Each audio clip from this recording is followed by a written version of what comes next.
O'zbekistonda butulka terib, hozirda top 5 talikka kiradigan yem kompaniyasiga ega bo'lgan Ulug'bek Jalolov haqida 3 ta fakt. Birinchisi, Ulug'bek Jalolov 1990-yil 25-avgustda Buxoro viloyatida tug'ilgan. Buxoroda maktabni tugatib, ilk biznesini 15 yoshida boshlagan.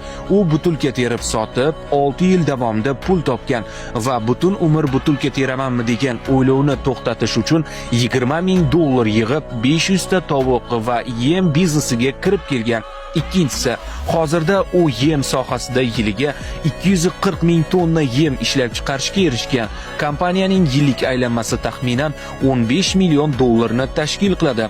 Uchinchisi, Jalolov nafaqat yem biznesida muvaffaqiyatga erishgan, balki yiliga 8 million broiler chiqaradi. Shuningdek, Amerika bilan hamkorlikda 2 million tovuq sig'imiga ega bo'lgan O'zbekistonda yagona fabrika qurmoqda.